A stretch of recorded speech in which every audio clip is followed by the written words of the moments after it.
Bwana Yesu asifiwe. Ninakusalimu katika jina la Yesu.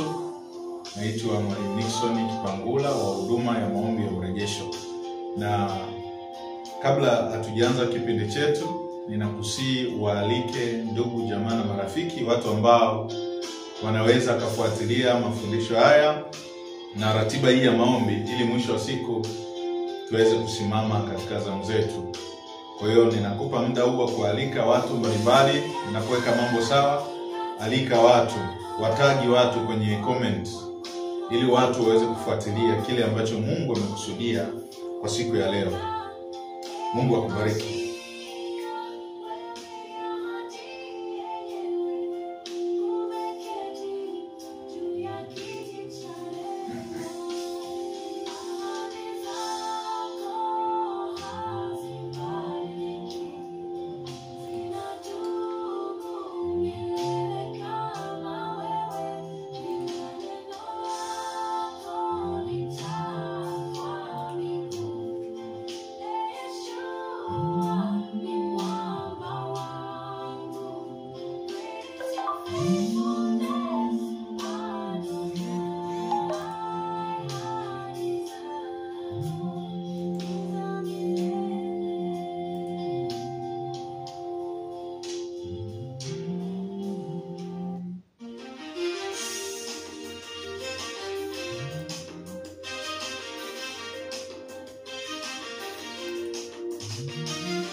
Endelea kualika watu waweze kuingia kwenye akaunti yangu kwenye WhatsApp, atasearch Mwalimu Nixon Kipangula. Kwa hiyo ataiona akaunti yangu na hatimaye ataweza kuingia na kutazama live hii katika mambo ambayo Mungu amekusudia leo tuyaseme, tuzungumze, lakini pia tuweze kuomba.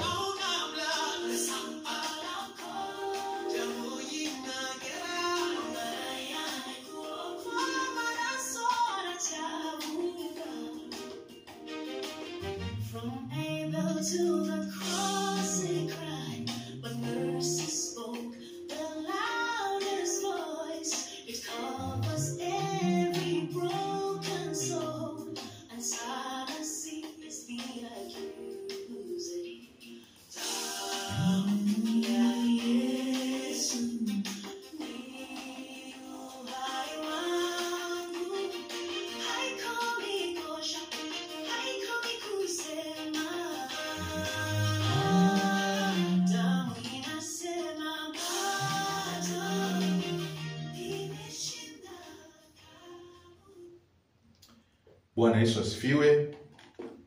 Na ni wakati ambao tunaanza kipindi chetu, na ninatamani kila mtu aweze kufuatilia kile ambacho tunakisema, ili hatimaye kusudi la Mungu liweze kutimia kwa ajili ya nchi yetu. Haya ni maombi ya kitaifa, ni maombi ya kuombea taifa, au ni maombi juu ya nchi. Maombi ambayo Mungu ametupa tuweze kuomba kwa siku 31. Na siku ya jana ilikuwa ni siku yetu ya kwanza, na kuna mambo ambayo tulikuwa nayo ya kuomba. Lakini pia siku ya leo kuna mambo ambayo tunayo na tunaendelea nayo kuyaombea. Na kama ambavyo jana nilisema kwamba tunaomba kwa ajili ya rehema za Mungu na kushughulika na mifumo ya kiibada na kimiungu ambayo inafanya kazi katika ulimwengu wa giza kwenye nchi yetu. Kwa hiyo ni wakati ambao unatakiwa uwe tayari na uwe makini kusikiliza. Ninatamani sana ikiwezekana unakuwa na daftari, unakuwa na sehemu ya kuandika, kwa sababu kuna mambo mengi ambayo nitakuwa nayasema ambayo saa nyingine yakawa ni msaada kwako. Inawezekana hata sio wakati huu tu, lakini hata wakati wa baadaye. Nami niombe kwa jina la Yesu. Baba, katika jina la Yesu, ninakushukuru Mungu uliye hai. Asante kwa ajili ya uaminifu wako. Ninakubariki Bwana uliyetutangulia siku nzima ya leo. Asante Mungu ambaye umekuwa pamoja nasi leo. Tumeona mkono wako, tumeona baraka zako, tumeona Mungu ukituendesha katika maombi haya kwa namna ya tofauti, ukijifunua kwa namna ya tofauti, ukionyesha vitu mbalimbali kwenye ulimwengu wa roho ambavyo havimithiriki. Ndani yetu tulikuwa hatufikiri kuviona, lakini Mungu, mambo ambayo jicho alikuwahi kuona, wala alikuwahi kufikiri kuona, wala sikio alikuwahi kufikiri kusikia, mambo ambayo hata hayajaingia kwenye moyo wa mwanadamu, ndio Mungu unayetufunulia tunaokupenda, na ndio Mungu unayetufunulia tunaokucha wewe. Katika jina la Yesu, achilia ufunuo wa pekee katikati yetu kupitia neno lako takatifu, ili mwisho wa siku Bwana tukaone nguvu zako, ili mwisho wa siku Mungu tukaone mapenzi yako, tukaone baraka yako, tukaone ukilitunza na kulilinda kundi lako na kulisimamia sawa sana mapenzi yako, katika jina la Yesu Kristo wa Nazareti.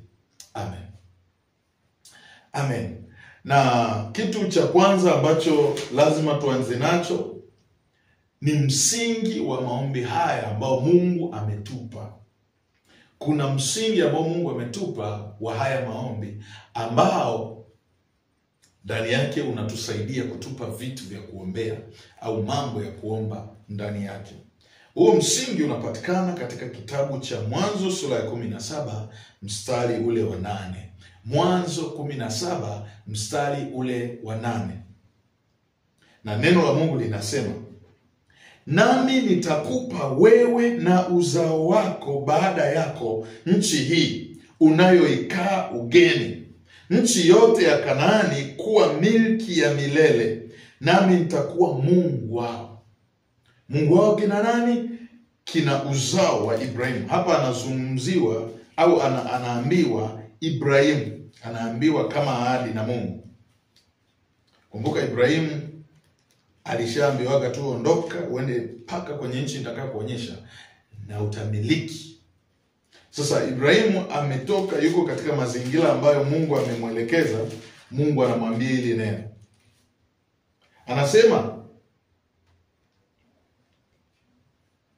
Anasema nami nitakupa wewe na uzao wako baada yako nchi hii unayoikaa ugeni, nchi yote ya Kanaani kuwa milki yako, nami nitakuwa Mungu kwako au Mungu wao. Kwa hiyo kitu ambacho anataka atuonyeshe hapa ni kwamba Ibrahimu alikuwa anakaa kwenye nchi fulani, na katika kukaa kwake kwenye hiyo nchi fulani kuna namna ambavyo labda yeye katika hali ya kawaida alikuwa anaona yuko kwenye nchi tayari, na mifumo ambayo ilikuwa inaendelea kwenye ile nchi, changamoto zilizokuwa zinapita kwenye ile nchi kumhusu yeye, na mambo aliyokuwa anakutana nayo, alikuwa anaona kama ni mambo tu ya kawaida yanapita. Lakini asijue kwamba katika nyakati zile, katika wakati ule, yuko bado anaishi katika hali ya ugeni. Hata kama ile nchi Mungu amempa, lakini bado anaishi kwenye hali ya ugeni. Na kwa nini anaishi kwenye hali ya ugeni? Hapa chini anasema nami nitakuwa Mungu wao. Maana yake kwa lugha nyingine, kuishi katika hali ya ugeni ni kuishi mazingira ambayo miungu isiyo ya kweli ipo na imepewa uhalali wa kumiliki na kutawala lile eneo kiroho. Kwa hiyo ile miungu ambayo iko mahali pale ndio ambayo inafanya yeye awe mgeni. Kwa nini? Kwa sababu Mungu wake yeye hajawa Mungu wake kwa maana ya kwamba kutawala lile eneo, kutawala miliki zake, kutawala ile nchi. Kwa hiyo kuna miungu mingine inatawala kiasi ambacho Ibrahimu amekuwa ni mgeni. Kwa hiyo kama ni mgeni, maana yake kuna haki fulani ambazo angeweza kupata, lakini anakosa. Kwa nini? Kwa sababu ni mgeni. Bwana Yesu asifiwe sana. Sasa tunapozungumza kwa habari ya nchi yetu, nchi ya Tanzania, tunapozungumza kwa habari ya taifa letu, maana yake tunamaanisha kwamba kuna wakati mwingine ambao miungu inaposimama kutawala, inapopewa mamlaka na amri ya kutawala kwenye eneo hilo, kwenye nchi hiyo, maana yake moja kwa moja wale watu wa Mungu ambao wanamwabudu Mungu, wanamtumikia Mungu, wanahesabika kama ni wageni, wanahesabika kama ni watu wa eneo jingine. Kwa hiyo kwa lugha nyingine, kuna watu tu baadhi ambao watakuwa wanashikilia hiyo miungu ya giza, ndio ambao wataonekana ni wenyeji, ndio ambao watapata zile haki, ndio ambao watakuwa na mamlaka za kuwatesa wengine, mamlaka za kuwafanyia hila wengine, mamlaka za kuwatumikisha wengine. Kwa nini? Kwa sababu kuna miungu ambayo inashikilia lile eneo na imepewa kibali na mamlaka. Na nikasema hivi, kinachotoa kibali kwa miungu kutawala kwenye eneo ni wafalme au watawala wa eneo.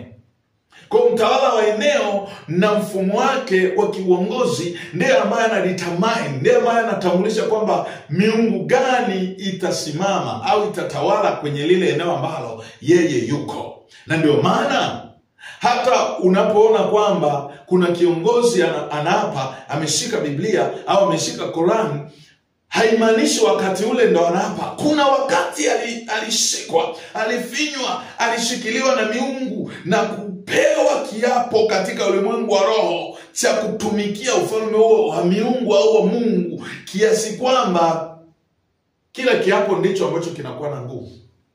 Hata akiapa na Biblia, hata akiapa na kitabu chochote cha imani, kama huku nyuma ameshaweka kiapo cha kweli cha miungu mingine, hakuna kitakachoendelea. Wewe utakuwa unashangilia tu, huyu ni mtu wa Mungu, huyu bwana ni mtu wa Mungu, anasali sana au anaswali, anaingia misikitini, anafanya nini, lakini haujajua ya kwamba kuna kiapo cha siri, kiapo cha ulimwengu wa roho. Saa nyingine aliingia kwenye ulimwengu wa roho kuzimu, akapewa kiapo na shetani mwenyewe, akapewa kiapo katika ulimwengu wa giza, akaapishwa.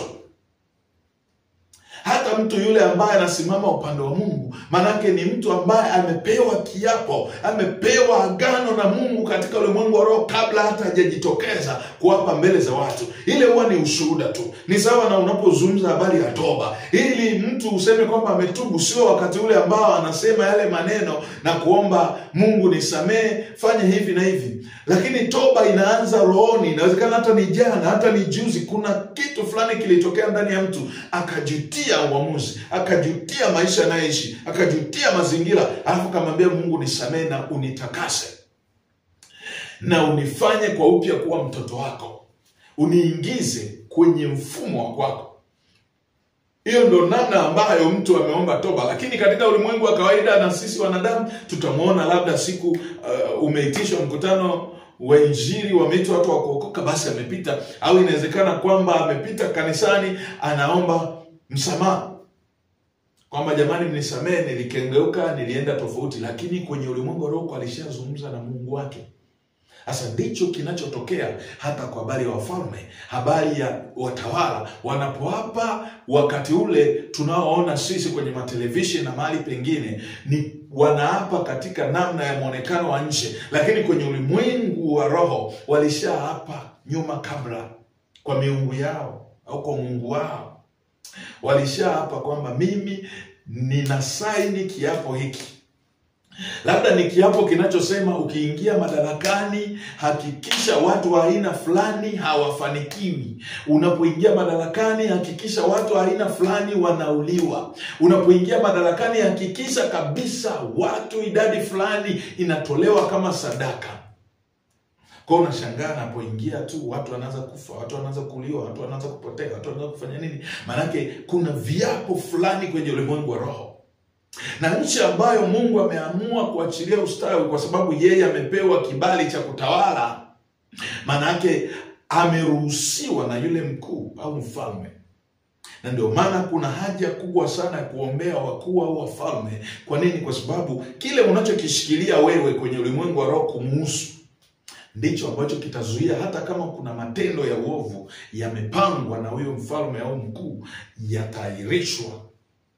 yatairishwa Miungu itajaribu kufanya, lakini Mungu wa kweli atazuia, kwa sababu kuna watu ambao wameshikilia ile nafasi ya ufalme, ile nafasi ya uongozi kwenye ulimwengu wa roho, ile nafasi ya urais, ile nafasi ya ukuu, wameishikilia na kuibebea kwenye maombi.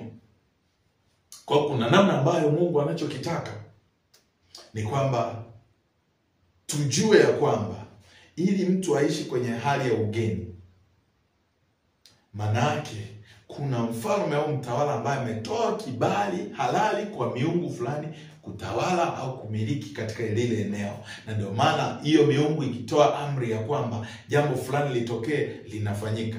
Kwa sababu miungu ile ndio inayetoa amri. Hata kama katika ulimwengu wa mwili utaona kwamba ni kiongozi fulani anatoa amri, lakini kwenye ulimwengu wa roho nyuma yake kuna miungu ambayo imetoa amri kwamba tangaza hivi, fanya hivi, puuza hivi, funga hiki.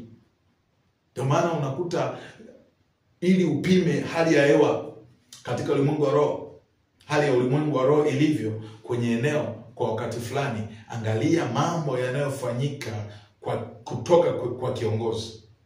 Yaani kuna mambo kabisa kiongozi anafanya kwa ujasiri kabisa, au kuna mambo ambayo anayanyamazia, ambayo hayafai lakini anayanyamazia. Watu watauawa, watafanyiwa nini? Watu wa kiroho, watumishi wa Mungu watafungiwa, huduma zao watablokiwa. Wewe katika hali ya kawaida unajua kwamba walifanya fujo, walifanya nini, lakini kumbe kwenye ulimwengu wa roho ni amri za miungu iliyopo nyuma yake. Huyo kiongozi ndio ambayo inasema hapa tunataabishwa. Ndio maana unafikiri kilichokuwa kinatokea kwa Farao ni nini? Kilichokuwa kinatokea kwa Farao, maana kuna wakati Farao alikuwa anakusudia kabisa na amedhamiria kuachia wana Israeli waende, lakini ile miungu inasema hivi, hao wakienda mtatumikisha nani? Mtatumikiwa na nani? Hamtakiwi kuwaruhusu waende. Hamtakiwi kuwaruhusu waende. Kwa Farao ghafla anashangaa, moyo unakuwa mgumu, anaahirisha. Yaani kuna wakati alijiapiza mpaka anawafukuza, ondokeni, lakini bado anaendelea kuwafuatilia na kuwazuia wasiende kwenye nchi ya ahadi ambayo Mungu ametaka waende. Nakumbuka hata dai la Musa lilikuwa linasemaje? Nilisema jana kwamba mtu au nchi ambayo mfumo wa kiroho wa giza ndio ambao unatawala, unakuwa unahangaika kulazimisha mazingira ya kiibada kwa kila mtu, ibada za miungu. Hata yule ambaye amekusudia, yani ndani yake amedhamiria kumwabudu Mungu wa kweli, lakini kuna mazingira tu yatakuwa yanalazimisha ili yule mtu asiabudu Mungu wa kweli, yani atengenezewe vikwazo. Tunaona hata kwa mfano kina Meshaki, Shadraka, kina Abednego. Yaani imefikia mahali mpaka watu wanatungiwa sheria. Utakaposikia kengele, utakaposikia kelele na hivi, basi mnatakiwa msujudu, muabudu. Kwa hiyo ile sheria haikutungwa kwa ajili ya wale watu wa taifa lile wengine. Wale wengine tayari walikuwa wanaabudu hiyo miungu. Lakini ilipofika zamu ya wale ambao wanaabudu Mungu wa kweli, na ndani yao wanakuwa na ujasiri wa kupingana na hayo madhabahu zao na ibada zao, basi wanaamua kutunga mpaka sheria. Unaweza kutungiwa sheria leo ya kwamba usiabudu. Haitasema hiyo sheria kwamba usiabudu, lakini itatengeneza mazingira na mfumo fulani ambao utazuia watu kumwabudu Mungu. Kwa hiyo haya mazingira yote yanatoka kwenye oda za miungu. Kwa hiyo mfumo ule wa kiibada ambao unakuwepo kwa sababu ya miungu fulani, unakuna lazimisha na watu wengine waabudu. Kwa hiyo hata kama ni mfumo wa ibada za kimungu, mfumo wa ibada za utakatifu, za watakatifu, manake ukishashika hatamu, mfumo ule ukishachukua nafasi, ukishapata uhalali, utalazimisha mifumo mengine ya watu wanaoabudu miungu mingine wajikute wanafosiwa kuabudu Mungu wa kweli. Na wasipoabudu Mungu wa kweli, kuna mambo magumu sana yanakuwa na wakuta. Lakini kama ufalme wa giza umeruhusu na kutoa kibali cha mamlaka za giza, ya giza, miungu mingine kusimama kutawala kwa uhalali. Ikitokea hivyo, maana yake mfumo unakuwa unalazimisha wale watu wanaomwabudu Mungu wa kweli walazimike kuabudu miungu mingine. Walazimike kuabudu miungu mingine. Bwana Yesu asifiwe sana.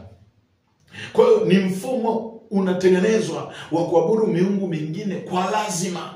Kwa nini? Kwa sababu miungu ile mingine imepewa uhalali. Kwa hiyo wewe ambaye utataka umwabudu Mungu wa kweli, utajikuta unafosiwa na kufosiwa, au unajikuta unaabudu kwenye mazingira magumu mno. Unajikuta unahangaika kabisa. Yaani unahangaika sana ili umwabudu Mungu wa kweli na upate kaupenyo fulani. Unahangaishwa. Kwa nini? Kuna miungu mingine inayomiliki. Bwana Yesu asifiwe sana. Haleluya. Sasa leo tusogee kidogo katika maombi yetu. Nilisema ndani ya wiki hii moja, ndani ya siku hizi 7, kuanzia tarehe 1 mpaka tarehe 7, tunaomba rehema na kuondoa mifumo ya kiibada na miungu ya giza kwenye eneo letu la Tanzania, kwenye taifa letu. Kwa hiyo wakati wote ninapoendelea nitakuwa nazungumza kitu cha namna hiyo, na natamani ndani yako huo unadaka vitu ninavyovisema. Ninaamini kwamba ndani yako pia kuna Roho Mtakatifu anayekusaidia kupokea vile vitu ambavyo vinatoka mbinguni, vinapeperushwa moja kwa moja kuja kwako hata bila kupitia mimi. Sababu neno lina njia mbili za kupita. Linaweza likatoka mbinguni, likashuka ndani ya mtumishi, likaachiliwa kwako. Kwa hiyo wewe unapokea kutoka kwa mtumishi. Lakini pia neno linaweza likaja kwako, linapotoka juu mbinguni kushuka kwa mtumishi, likamegeka kipande likaingia kwako. Kiasi ambacho wewe unaweza kaelewa kwa namna fulani ambayo Mungu amekusudia. Na ndio maana hapa naweza nikawa nazungumza na watu wengi, lakini sio wote wanapokea kama jinsi ninavyozungumza. Kuna wengine kuna vitu vinaingia ndani yao ambavyo ni tofauti na kile ninachokisema, au ni zaidi ya kile ninachokisema. Kwa Mungu akusaidie. Mungu akusaidie wakati tunapoendelea kudaka vitu. Sasa ninaomba tusome kitabu cha Samueli sura ya 5. Samueli wa kwanza sura ya 5 mstari wa 1 hadi wa 10. Samueli wa kwanza. Samueli wa kwanza. Sio kwamba Samueli wako wengi, ila ni kwamba ni kitabu cha kwanza cha Samueli sura ya 5 mstari wa 1 hadi wa 10, lakini tutahamia na mistari mingine katika vitabu vingine, lakini natamani nianze na hicho kitabu. Bwana Yesu asifiwe sana.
Bwana Yesu asifiwe. Niwie radhi kwa sababu ya simu ilikuwa imeingia ikadistabu wakati huu na ratiba tunaendelea. Sasa nimesema Samueli wa kwanza. Samueli wa kwanza sura ya 5 mstari wa 1 mpaka mstari wa 10. Samueli 5. Samueli wa kwanza sura ya 5 mstari wa 1 mpaka 10. Neno la Mungu linasema hivi: Basi Wafilisti walikuwa wamelichukua sanduku la Mungu wakaenda nalo kutoka Ebenezeli hata Ashdodi. Hata Ashdodi.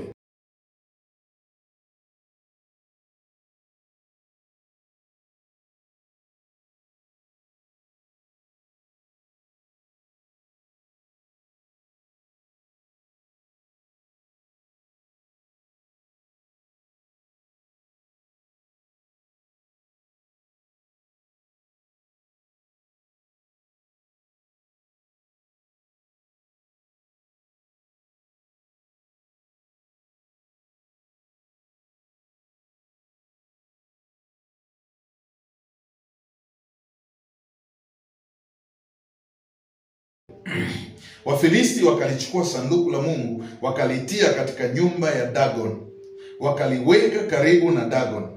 Na watu wa Ashdodi walipoamka alfajiri siku ya pili, kumbe Dagoni imeanguka kifudifudi mbele ya sanduku la Bwana. Wakaitwaa Dagoni wakaisimamisha mahali pake tena.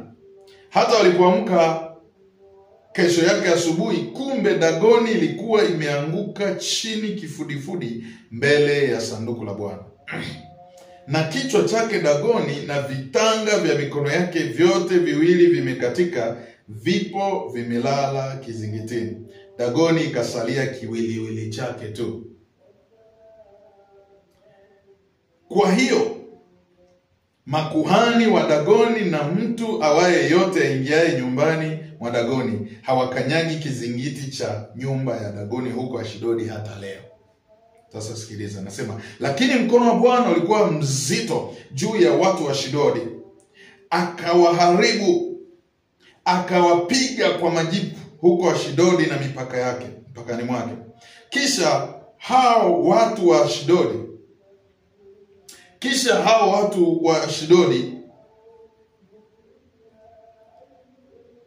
walipoona ilivyokuwa, walisema, hilo sanduku la Israeli halitakaa kwetu,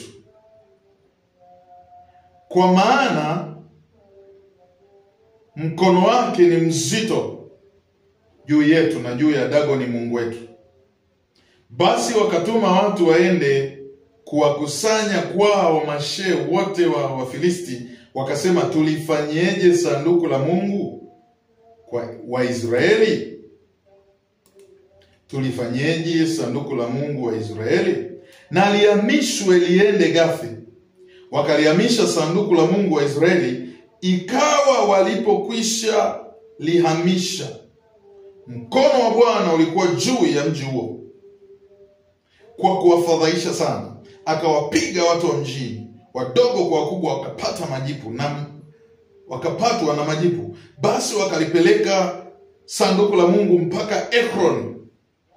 Ikawa sanduku la Mungu lilipofika Ekroni, watu wa Ekroni walifanya kelele, wakasema, wamelileta hilo sanduku la Mungu wa Israeli kwetu hata kutuua sisi na watu wetu. Kwa hiyo wakatuma watu waende kuwakusanya mashehe wote wa Filisti. Wakasema, liondoeni hilo sanduku la Mungu wa Israeli, liende tena mahali pake, ili lisituue sisi wala watu wetu, kwa sababu kulikuwa na fadhaa kubwa sana mjini mote. Mkono wa Mungu ulikuwa mzito mno huko, na wale wasiokufa walipigwa kwa yale majibu, na kilio cha mji kikafika mbinguni. Kilio cha mji kikafika mbinguni. Cha mji gani? Wa Ekroni. Mji wa Ekroni ambao una jambo gani ndani yake? Sanduku la Mungu limeingia, alafu majipu na mauti zimeingia. Na ndio maana nimekuambia kwamba inapotokea Mungu fulani, Mungu kwa mfano, Mungu wa kweli anayeabudiwa, inapotokea akapata kibali cha kuabudiwa, cha kutawala kwenye ile nchi, manake wale watu wa mfumo usio wa Mungu watahangaika sana kwenye mifumo yao ya kiibada, watashindwa kuabudu, watashindwa kufanya ibada zao. Lakini inapotokea pia kinyume chake, kwamba miungu ya giza inapata kibali cha kutawala kwenye hilo eneo, maana yake mfumo wa kiroho au wale watu wa giza watapata raha, watapata amani, wataabudu kwa uhuru. Lakini wale watu ambao sio wa Mungu, wakati miungu ya kigeni na tawala, watu ambao ni wa Mungu wanapata changamoto kubwa, wanapata hangaiko kubwa. Kwa nini? Kwa sababu ya kibali cha Mungu. Sasa hapa tunaona ya kwamba sanduku la agano lilikuwa limeingia katika nchi. Wafilisti wamelichukua sanduku la agano. Hawakujua maana yake. Kwa nini? Kwa sababu sanduku la agano maana yake ni utambulisho wa Mungu kuwepo mahali na kupewa kibali cha kutawala. Kwa sababu sanduku la agano ni zaidi ya madhabahu. Linafanya lile eneo lichukuliwe kihalali, liwe milki ya Mungu kihalali. Nakumbuka ndani ya sanduku la agano kulikuwa na vitu mbalimbali. Kulikuwa na kopo la mana, kulikuwa na fimbo ya Haruni, kulikuwa na gombo yale mawe ya amri 10 yalikuwepo mle. Kwa hiyo ilikuwa ni ukamilisho fulani wa kiibada wa Mungu aliye hai. Na ndio maana sasa alipoingia pale kukawa na shida. Kwa nini? Kwa sababu Mungu ametawala, wale watu wa giza wanapata taabu, wanahangaishwa. Kwa nini? Kwa sababu Mungu anatawala. Bwana Yesu asifiwe sana. Haleluya. Ninaomba comment kwa wale wanaosikiliza kama sauti ipo. Kama sauti ipo. Bwana Yesu asifiwe sana. Sasa nimesoma haya maandiko, kuna watu ambao nilitaka waone, kuna watu wanaitwa watu wa Ekron. Amezungumza hapa mstari wa 10, anasema basi wakalipeleka sanduku la Mungu mpaka Ekron. Sasa tusome sasa Wafalme wa kwanza, yani kitabu cha Wafalme cha kwanza sura ya 22. Wafalme wa kwanza sura ya 22. Wafalme wa kwanza sura ya 22 mstari ule wa 51 mpaka 53. Alafu tutaingia tena Wafalme wa pili. Nakumbuka tunafundishana neno la Mungu, lakini pia tunaingia kwenye maombi. Kwa hiyo saa hii nafundisha, ikifika kwenye saa 3 tunaingia kwenye maombi. Sasa Wafalme wa kwanza sura ile ya 22. Wafalme wa kwanza sura ya 22 mstari wa 51 mpaka 53. Anasema hivi: Ahazia mwana wa Ahabu alianza kutawala juu ya Israeli huko Samaria katika mwaka wa 17 wa Yehoshafati mfalme wa Yuda. Akatawala miaka 2 juu ya Israeli. Akafanya yaliyo mabaya machoni pa Bwana. Ukisikia tu hii sentensi ujue kinachofuata ni mambo ya miungu na ibada. Nasema akafanya yaliyo mabaya machoni pa Bwana, akaiendea njia ya baba yake na njia ya mama yake na njia ya Yeroboam mwana wa Nebat aliyewakosesha Israeli. Akamtumikia Baali, akamwabudu. Akamghadhabisha Bwana Mungu wa Israeli kwa mfano wa mambo yote aliyoyafanya baba yake. Kwa huyu ni mfalme Ahazia mwana wa Ahabu. Tunajua Ahabu alivyokuwa. Ahabu alikuwa ni mfalme na mke wake alikuwa anaitwa Yezebel. Na ndio katika wakati ule ambao miungu ya kigeni, miungu ya ufalme wa giza ilikuwa imepewa kibali na watu na ufalme kumiliki na kutawala lile eneo. Na ndio maana hata Elia alipokuwa anasema kwa neno la Bwana kwa habari ya kuzuia mvua isinyeshe kwa sababu ya ibada za giza na kafara mbalimbali za miungu, aliposema hivyo akaenda kufichwa. Kwa nini? Kwa sababu ile miungu ina uhalali, inaweza kummaliza, inaweza kufanya jambo lolote. Akaenda kujificha. Baadaye akajitokeza kwa mamlaka na neno la Bwana, akajitokeza na kusema mvua itakuja. Na akaomba na kufanya nini? Lakini baada ya hapo tena tunashangaa kwamba baada ya kutokeza mambo ya namna hiyo na baada ya kufanya ile ishara katika madhabahu, kumjengea Bwana madhabahu, tunakuta tena anakimbia, anaenda kujificha. Kuna mambo ambayo bado yalikuwa yanaendelea kutengenezwa katika ulimwengu wa roho ya kiibada. Sasa huyo Ahabu mtoto wake alikuwa anaitwa Ahazia, na huyo Ahazia akatawala, na alipotawala Biblia inasema kwamba alikuwa akitumikia miungu ya Baali kama baba yake alivyofanya. Kwa hiyo kwa lugha nyingine aliachilia tena kibali kwa miungu ya giza. Bwana Yesu asifiwe sana. Sasa ukiendelea sasa kitabu cha pili cha Wafalme, sura ile ya kwanza mstari wa kwanza mpaka 16. Wafalme wa pili sura ya kwanza mstari wa kwanza hadi wa 16, anasema hivi: Ikawa baada ya kufa kwake Ahabu, Moabu wakaasi Israeli. Wakawaasi Israeli, maana yake wakawageuka. Alipokufa ile mfalme wao Ahabu, na Ahazia akaanguka katika dirisha la chumba chake gorofani katika Samaria, akaugua. Akatuma wajumbe akawaambia, enendeni mkaulize kwa Baalzebubu mungu wa Ekron kwamba nitapona ugonjwa huu. Lakini malaika wa Bwana akamwambia Eliya Mtishbi, ondoka uende ukakutane na wale wajumbe wa mfalme wa Samaria, ukawaambie, je, ni kwa sababu hapana Mungu katika Israeli hata mnakwenda kuuliza kwa Baalzebubu mungu wa Ekroni? Hawa watu ni Waisraeli, ni Waisraeli kabisa kitaifa. Wamejikuta kwa sababu ya influence za mtawala wake na watawala wake katika kukaribisha miungu ya kigeni. Changamoto inamkuta huyu mfalme, alafu anatuma watu wakaulize, yani wakafanye maombi na kumuuliza mungu wa Ekron. Ekron ile tuliona walikimbia sanduku la agano. Kwa hiyo kuna ibada za miungu huko. Anasema basi sasa Bwana asema hivi, hutashuka katika kile kitanda ulichokipanda, bali hakika utakufa. Na Eliya akaondoka. Wale wajumbe wakarudi na mfalme akawaambia, mbona mmerudi? Wakamwambia, mtu alitokea kaonana nasi, alituambia enendeni rudini kwa mfalme yule aliyewatuma mkamwambie, Bwana asema hivi, je, ni kwa sababu hapana Mungu katika Israeli hata mnakwenda kuuliza kwa Baalzebubu mungu wa Ekroni?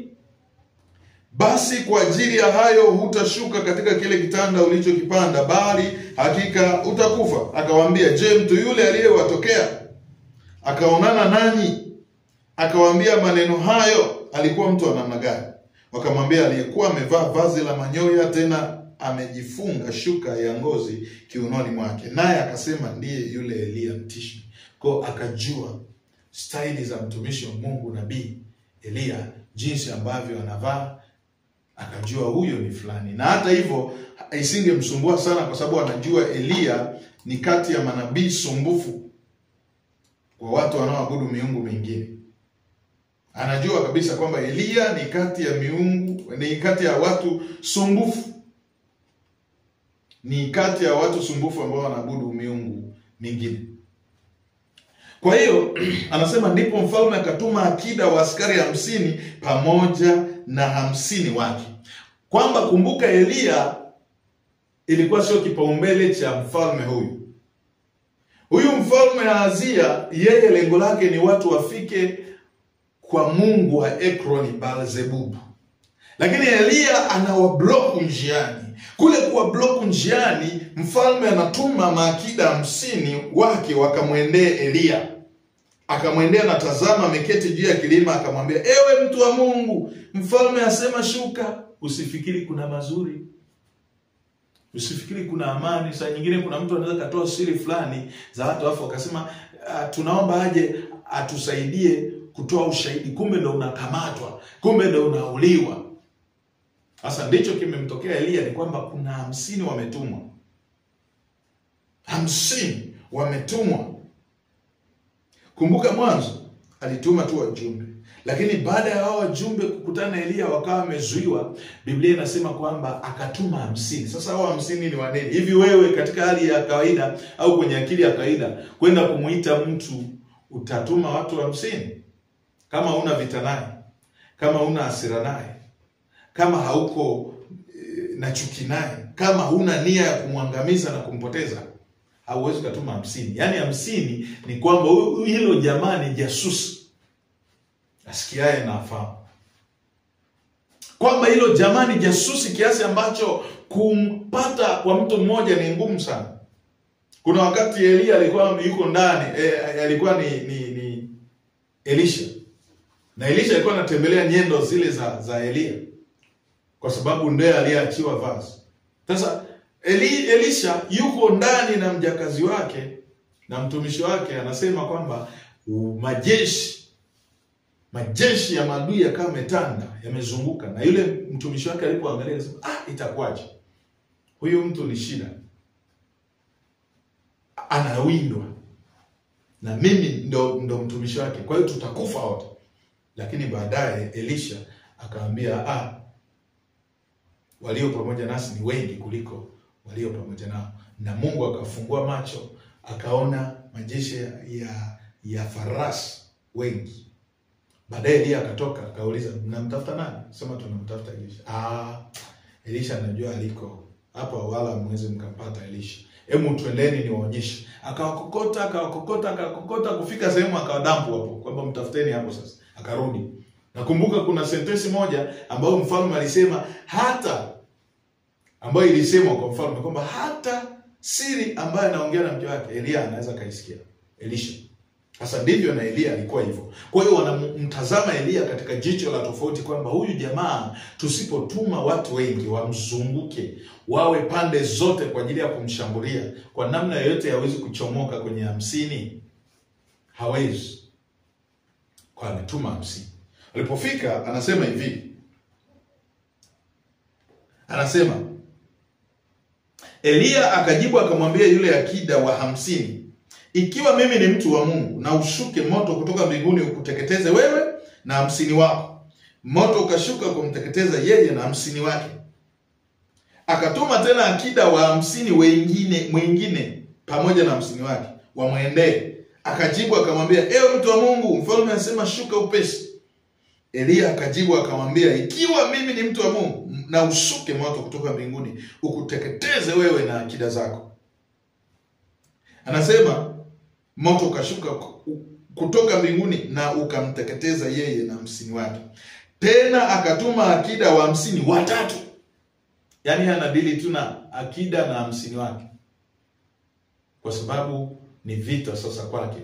Kwa nini Elia anazuia watu kwenda kutafuta habari kwa Baal-zebubu kumhusu yeye?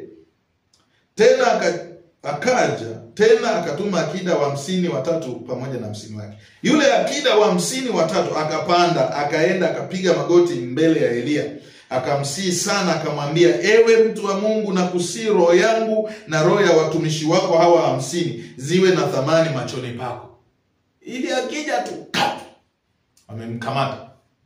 Kwa anamdanganya ili kwamba Elia akubali. Anasema, tazama moto ulishuka kutoka mbinguni, hata hajaita moto, ukawateketeza wale akida na 50 wake, 50 wawili wa kwanza pamoja na 50 wao. Laiti sasa, anasema, yani ni huyu anasema sasa, huyu akida, tazama moto ulishuka kutoka mbinguni ukawateketeza wale akida wa 50 wawili na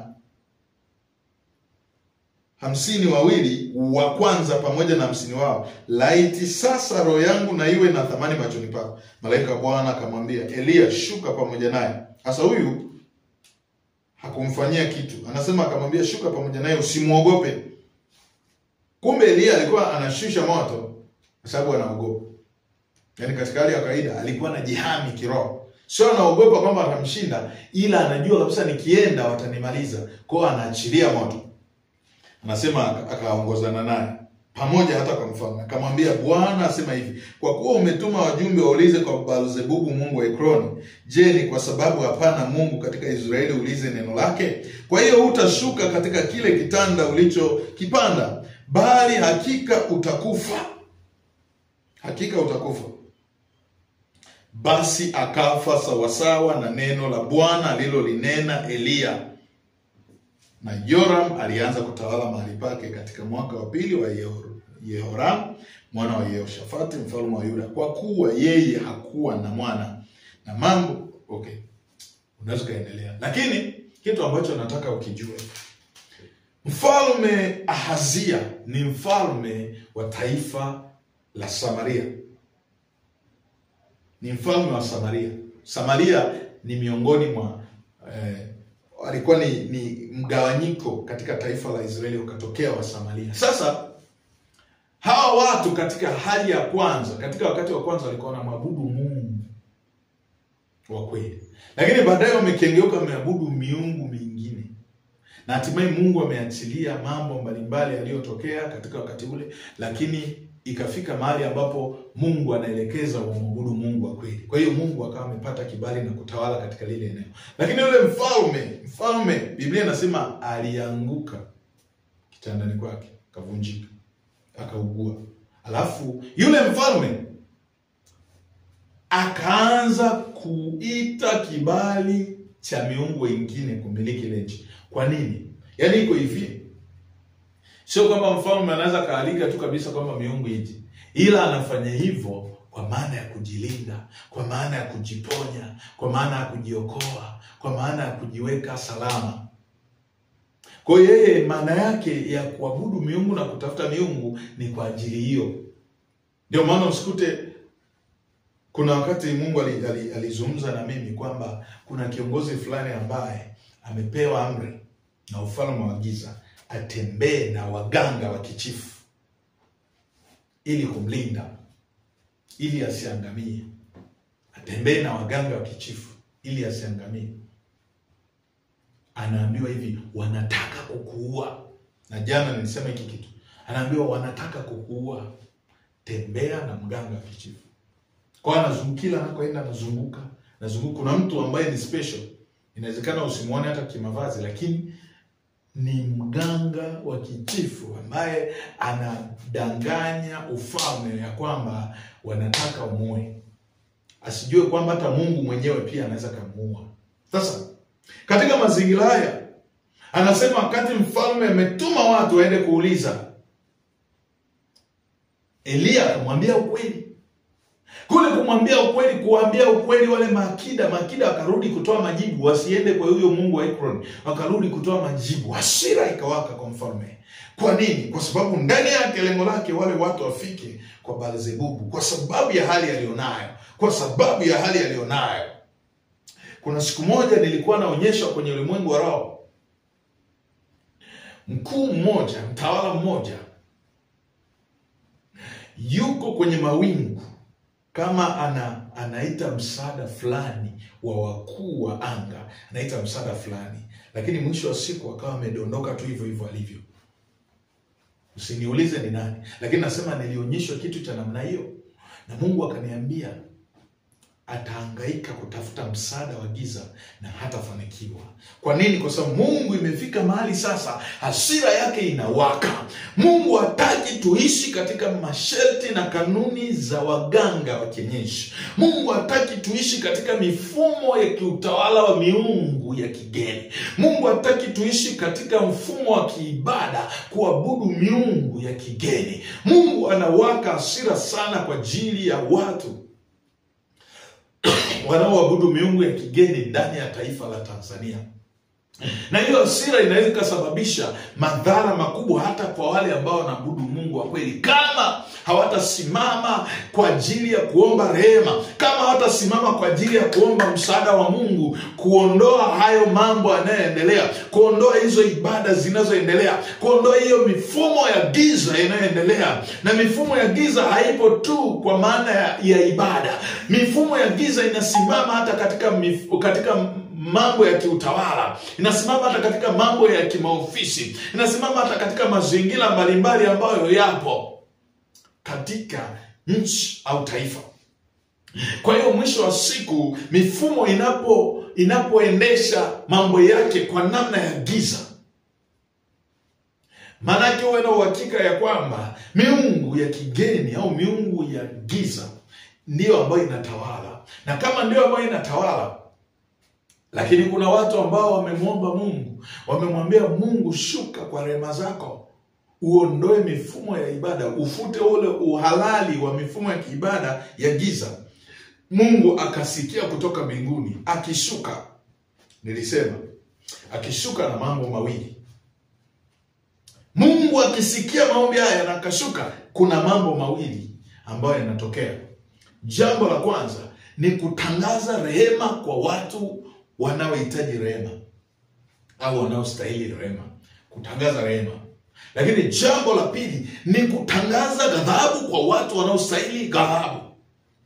Kwa hiyo usione kwamba mwisho wa maombi haya au ndani ya maombi haya kuna mambo yatatokea ambayo yatataharukisha mji, yatataharukisha taifa. Kwa nini? Kwa sababu Mungu yuko mwenyewe anashughulika. Na wakati huo Mungu anakuwa na dili na watu na vitu mwenyewe. Kwa sababu Mungu ambacho anasubiri ni kibali. Akishapata kibali, akishaingizwa kazini, akishaambiwa Mungu, tunakupa uhalali wa ili eneo kutawala, Mungu akishashuka hapo,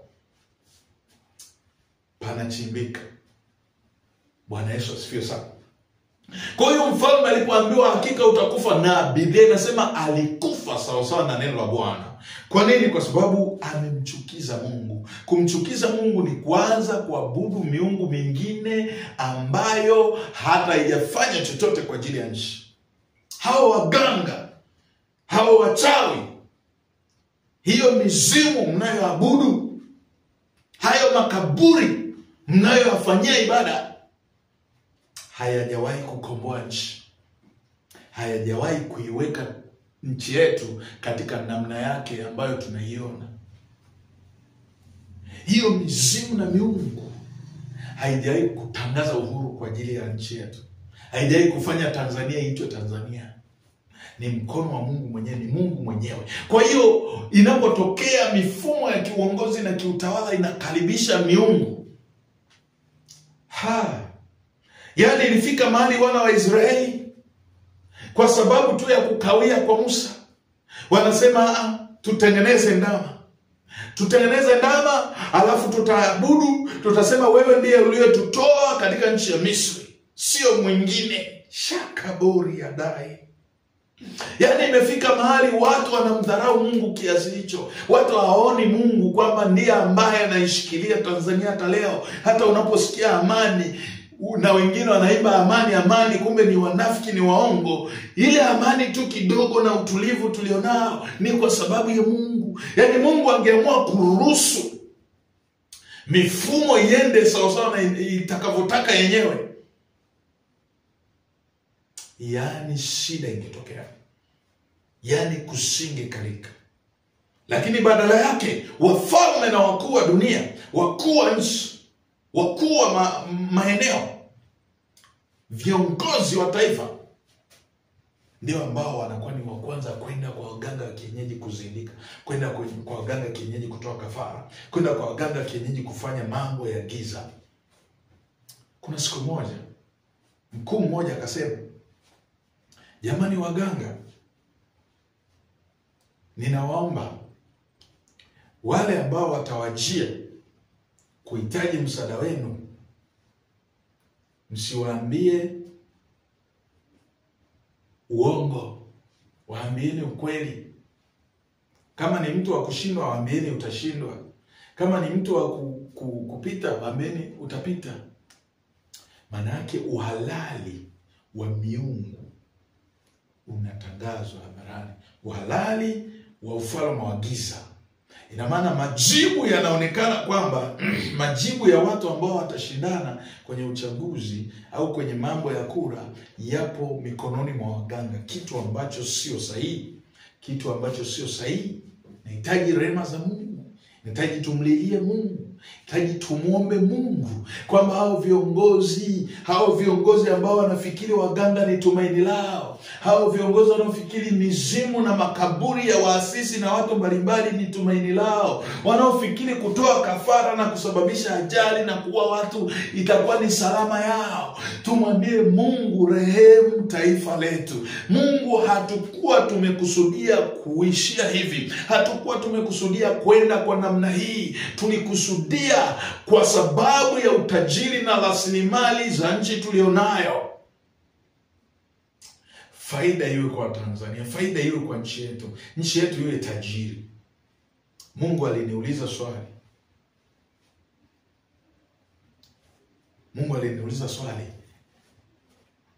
Tanzania, asema Bwana wa majeshi, kwa nini kuwa maskini? Pamoja na utajiri mwingi ambao Mungu ametupa, kila mkoa ukienda lazima kuna utajiri wa juu, kuna utajiri wa maeneo ya ardhi na chini ya ardhi. Kila mkoa Tanzania, kama sio swala la mazao ni swala la maji, kama sio swala la maji ni swala la madini, kama sio madini ni mbuga za wanyama, kama sio mbuga za wanyama basi ni jua ambalo linatengeneza umeme. Yaani kila mahali, hata sehemu unayosema ni jangwa, mazingira ya jangwa kama Dodoma, lakini kuna utajiri ndani yake. Kuna utajiri. Lakini kwa nini watu wanakuwa maskini? Sio kwa sababu ya mfumo au ya viongozi fulani, ni kwa sababu ya uhalali wa miungu mingine iliyotufanya tuishi kama wageni. Ibada zinazofanyika maeneo mbalimbali katika nchi. Na wakati huu anza kuomba toba, anza kuomba rehema. Nilisema unapoomba kwa habari ya maombi haya, mwambie Mungu akusaidie na utumie kitu chochote ambacho unaweza kuwa nacho. Kama ni bendera, kwa maana ya bendera ya Tanzania kama hili nilionayo, au inawezekana ni ramani ya nchi. Bwana Yesu asifiwe sana. Kama ni bendera au ni ramani ya nchi. Na kama ni bendera, kama hauna bendera kama hii, unaweza kuwa na scarf. Kama una scarf, unaweza download tu picha ya ramani ya Tanzania ukawa nayo mbele yako unapokuwa unaomba, au bendera ya Tanzania au ramani ya Tanzania. Tunakwenda kuomba rehema za Mungu kwa ajili ya ibada mbalimbali zinazofanyika kinyume na mapenzi ya Mungu, ibada za miungu ambazo zinafanya Mungu achukizwe, ambazo zinafanya uhalali wa miungu ya kigeni uwepo katika nchi yetu au katika taifa letu. Sikizisha sauti yako kwa Bwana. Mwambie Mungu, tusaidie katika jina la Yesu. Tunatamani kuona ibada halisi, watu wamwabudu Mungu wa kweli katika roho na kweli katika jina la Yesu. Hebu fikiria hata wale watu ambao wangetazamiwa wamwabudu Mungu wa kweli katika roho na kweli, nao wanaabudu kimaigizo. Kwa ukiabudu kimaigizo, automatically unakuwa unaabudu miungu mingine, kwa sababu utaabudu huku kanisani alafu utafanya jambo jingine. Huku utaabudu, huku utafanya mambo ambayo sio ya Mungu. Maana automatically Mungu anakutapika, unajikuta kwamba unafanya kazi ya miungu mingine. Baba, katika jina la Yesu, wewe ndiye Mungu mwaminifu, wewe ndiye Mungu mwenye nguvu na mamlaka yote. Nami ninakusihi kwa rehema yako iliyo kuu katika jina la Yesu, kwa ajili ya nchi yetu ya Tanzania, kwa ajili ya taifa letu la Tanzania. Wewe ndiye ambao unajua mwanzo wetu, wewe ndiye ambao unajua kuenenda kwetu, na wewe ndiye ambao unajua mwisho wetu, katika jina la Yesu Kristo wa Nazareti.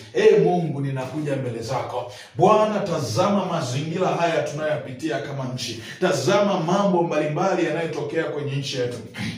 Bwana Yesu, inawezekana tukapiga kelele kwa viongozi kwa namna ya kimwili, inawezekana tukashambulia kwa maneno viongozi kwa namna ya kimwili, lakini hatujajua kwenye ulimwengu wa roho kuna mifumo ambayo imetengenezwa, ambayo inalazimisha watu kuabudu miungu mingine, ambayo inatoa uhalali wa miungu mingine kutawala na kumiliki kwenye nchi yetu. Kwa jina la Yesu Kristo wa Nazareti, Mungu wa rehema, ninaomba rehema zako Bwana kwa ajili ya taifa hili. Ninaomba rehema kwa ajili ya watu wa taifa hili. Ninaomba rehema kwa ajili ya viongozi kwa mamlaka ya jina la Yesu.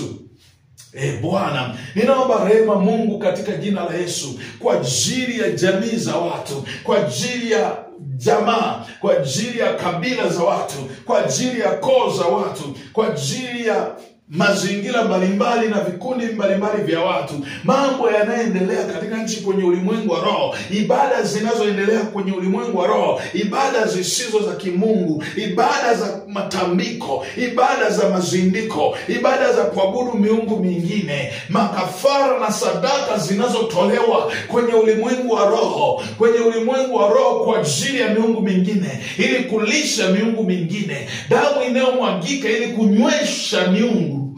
Rakuza la baba ya dea koramana ya gasea kotabarienda ketaramaso kabariende Rosha kabariando rida baboza linda rabasota labaenda. Mungu katurehemu sawasawa na fadhili zako. Sharamanda ya gadai karando za labaenda konda rabasota lamande karabasota labaenda konda rabasota libaya kantelebo satelebo jaga mandelebo sata rikonda rabasoya likantolobo saka mandelebo satali yantoya mandelebo satala bagarianta katika jina la Yesu.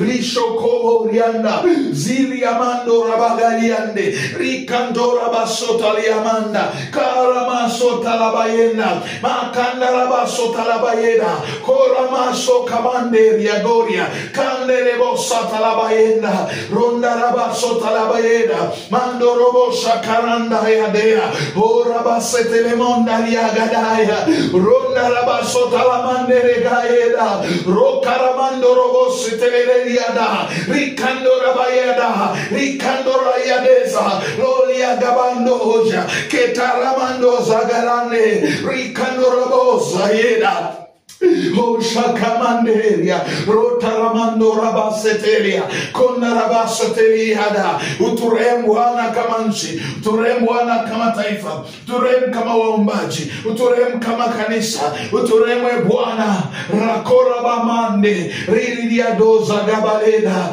horamasa gariande roria gadabaye rinda rabasota labayenda oshakamandere bosayanda mandere bosi Garamandoria, Kiria Bosaya Mandaria, Lunda Rabashotolia Badaye, Manderebo Kayandaya, katika jina la Yesu, Shokamarindaya, Lunda Rabaseteleboya, Rikando Rabasetelemondayada, Ekaramando Rabasekereboya, Rinda Rabasota la Mandea.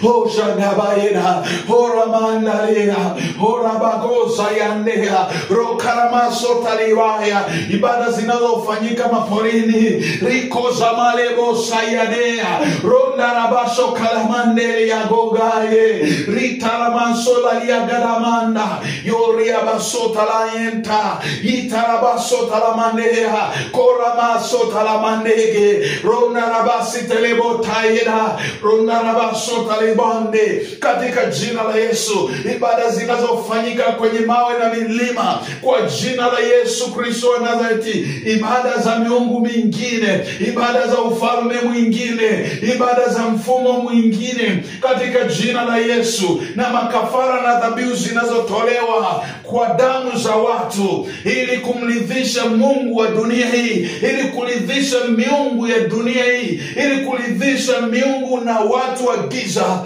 Rosha kabarenda. Mungu achilia rehema yako. Damu yako isizuiwe kumwagika kwa ajili ya watu wa Tanzania. Korabasotaliedaliantabayeda. Mondarabasotaliebaya.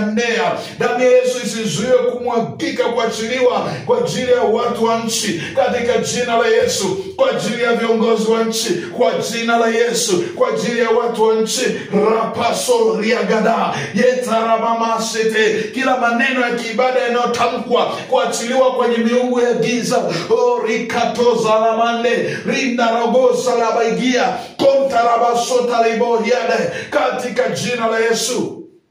Bwana, katika jina la Yesu, sauti za kiibada zinazoachiliwa kwenye miungu mingine, sauti za kiibada zinazoachiliwa kwenye miungu mingine ili kuaridhisha miungu, ili kupeleka harufu za manukato kwa miungu. Rapasho karababayeda, rona rabasha kiri ya bandoya, rikantalabasota labageria, hora bababasa talia, doya gabantoza leboya, mandelego katilia diado Lina rabatolo yadaye kantelebo sandi garande rokabayeda losia mandora kerebo sataramando. Katika jina la Yesu, kila ibada za kimiungu zinazofanyika, Bwana achilia rehema kwa ajili ya watu wako. Kila dhabihu za giza zinazomwagika kwenye ardhi hii, Bwana Mungu achilia rehema. Kila dhabihu zinazomwagika makaburini, kila dhabihu zinazomwagika madhabahuni pa giza,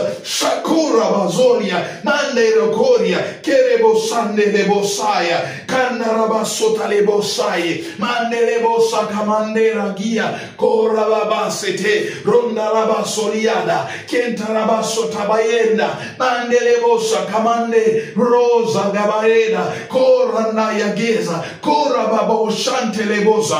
Hallelujah. Karemosalia ndoya mandelebosaka. Turehemwe Bwana.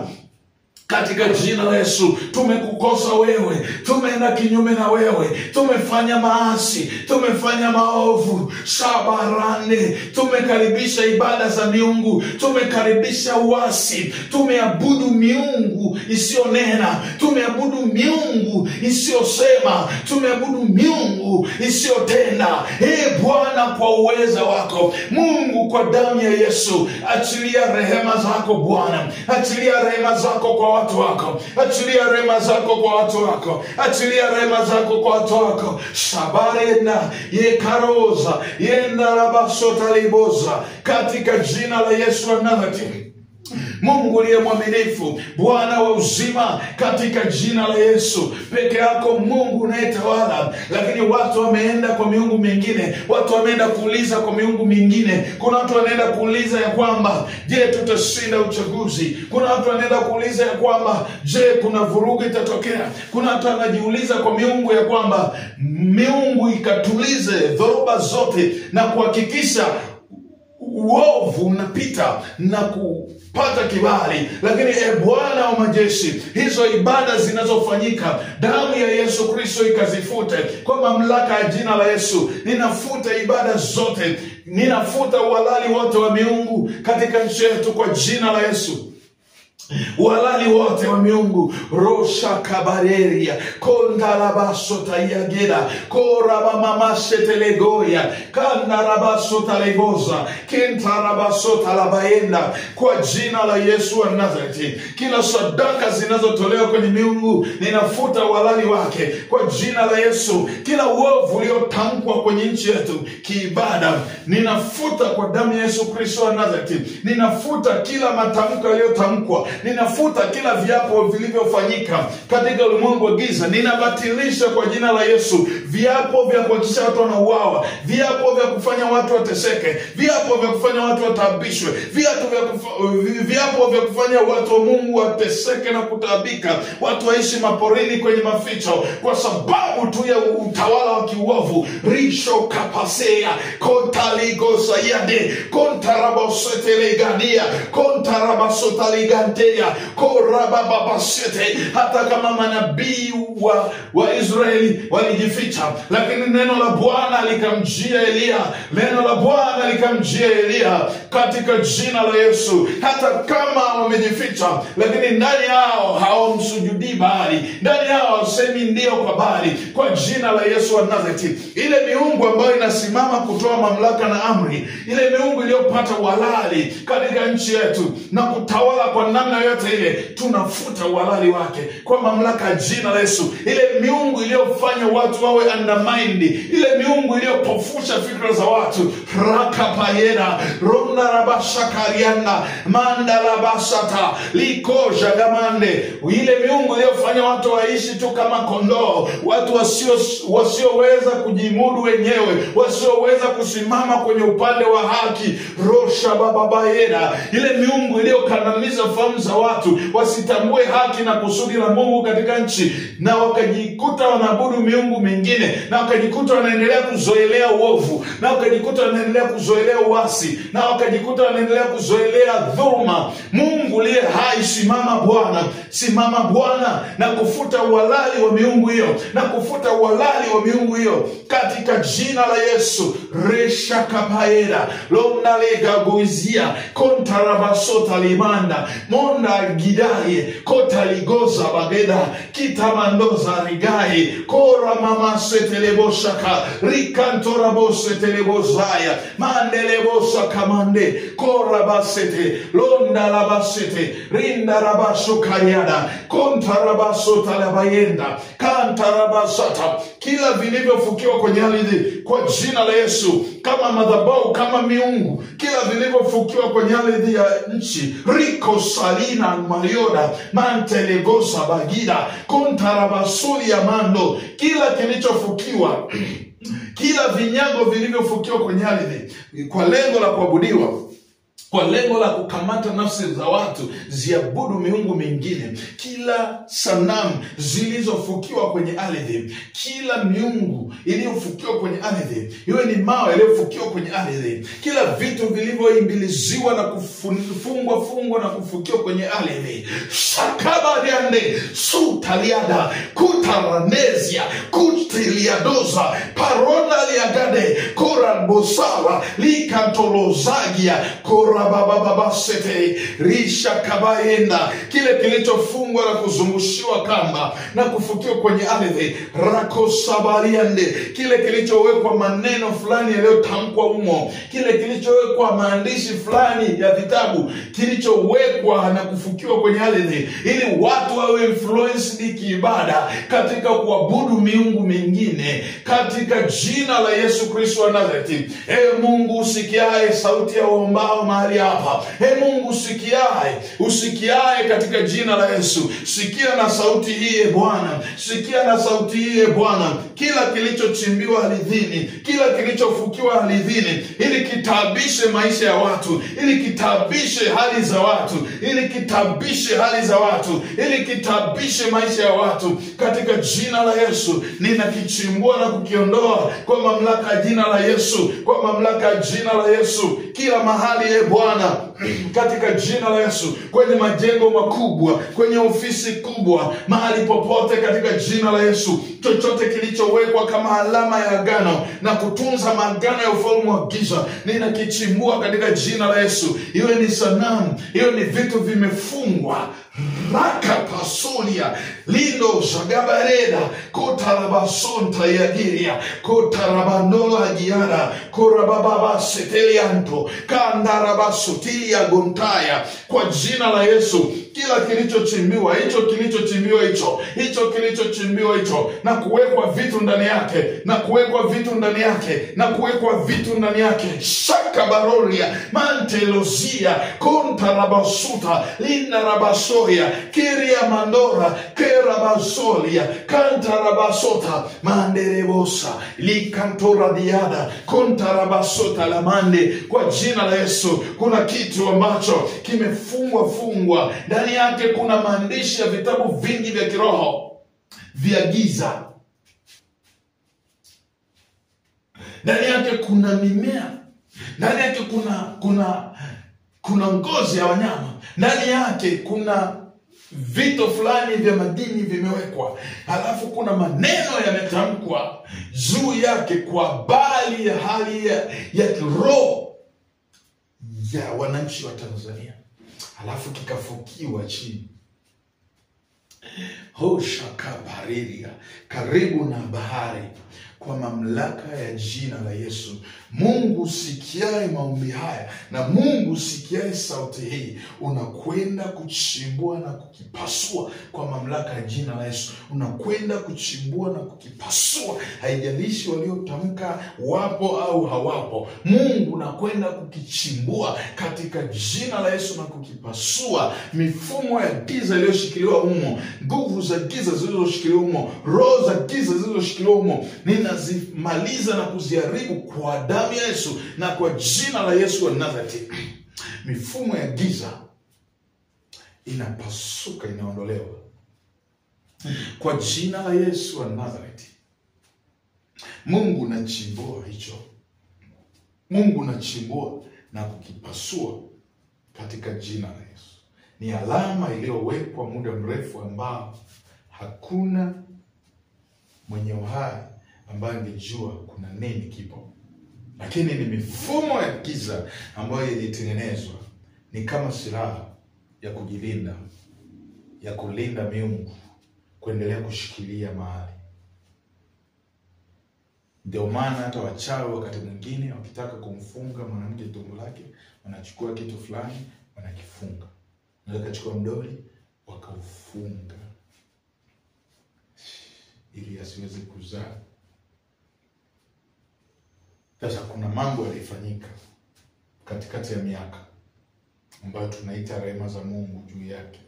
Katikati ya miaka kuna mambo yalifanyika ambapo kuna kitu kilitengenezwa, ambapo ndani yake kuna vitu mbalimbali viusuvyo ibada, viusuvyo mifumo, viusuvyo rasilimali za watu pamoja na wanyama. Vinahusu mambo ya namna hiyo, vinahusu mambo ya nchi, vikawekwa mle kama alama. Alafu kuna maneno yakatamkwa, kuna maneno yakatamkwa ambayo hayo maneno yanashikilia mifumo au hali fulani katika eneo. Mungu sio dhalimu na Mungu sio mwigizaji. Na hapa hatuzungumzi maigizo. Ninazungumza kile Mungu anakionyesha katika ulimwengu wa roho. Kwa hiyo omba. Omba na usiku leo omba. Unapopata fursa ya kuomba, omba.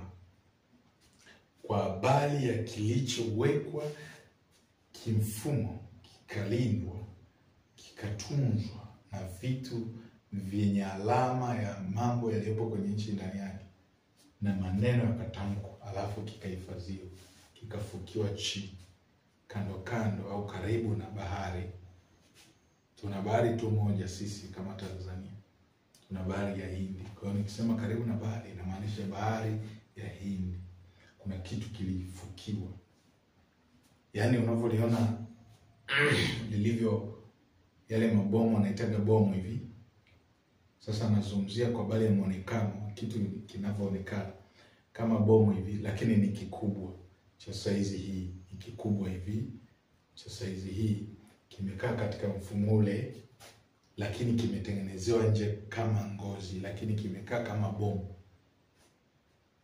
Sio kwa maana ya kulipuka, ila kimetengenezwa kama kifaa cha kutunzia vitu fulani, kwa maana ya kuseti mfumo wa nchi waende kwa namna hiyo. Kwa hiyo kama maneno yaliyotamkwa mle yanahusu watu kuto kupata uhuru siku zote za maisha yao, wakiwepo kwenye hii nchi hawatapata uhuru.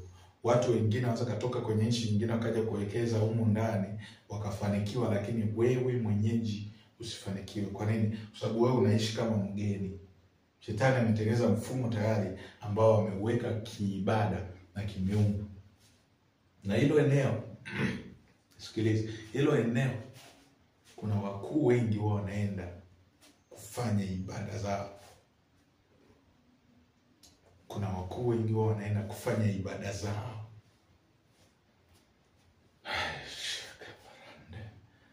Kwa hiyo ndani yako omba Mungu aitembelee Tanzania kwa rehema, akairehemu Tanzania kwenye eneo la ibada, kwenye eneo la miungu, kwenye eneo la miungu. Mungu nia yake ni kuhakikisha ya kwamba yeye ndiye anatawala katikati ya wanadamu. Kwa hiyo hata katikati ya Tanzania Mungu kusudi lake ni kuhakikisha anatawala kwenye nchi ya Tanzania. Ni kweli kwamba shetani ana kiu na shauku ya kuona Tanzania inaendelea kukandamizwa miaka yote, na anaweza kutumia mbinu za kuinua hata viongozi au watawala au watu ambao wataendelea kutunza mfumo wa miungu mingine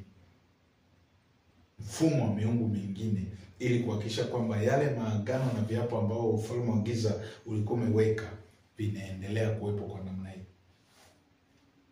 Lakini Mungu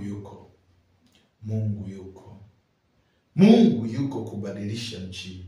Mungu yuko kubadilisha mifumo ya kiibada kwenye nchi. Mungu yuko kubadilisha mifumo ya kiroho yoyote ile inayohusu nchi hii. Iwe ni kwenye uchumi, iwe ni kwenye utawala na uongozi, iwe ni kwenye mambo ya taasisi mbalimbali, mambo ya elimu, afya, mambo ya kila aina. Mambo yanaposukwa na kuonekana hayajatulia, kuna wakati Mungu anatafuta njia ya kupenya ili aweze kukomboa, ili aweze kufanya jambo la kwake litokee kwa mamlaka ya jina la Yesu. Mungu afungue macho yako ya roho ili unapoomba jambo hili ukaone kama jinsi ambavyo unaona na kuzidi. Ili ukaone kwenye ulimwengu wa roho kinachoendelea na kuzidi katika jina la Yesu wa Nazareti. Ndani yako usinyamaze kabisa. Kama mlinzi wa kuta za Yerusalemu, unatakiwa usinyamaze, usitulie kabisa, usinyamaze. Kuna andiko neno la Mungu linasema hivi katika kitabu cha Danieli sura ya 4 mstari wa 17, anasema hivi: hukumu hii imekuja kwa agizo la walinzi. Hukumu hii imekuja kwa agizo la walinzi. Walinzi kibiblia ni waombaji, wale wanaoweza kuomba kikuani na kifalme.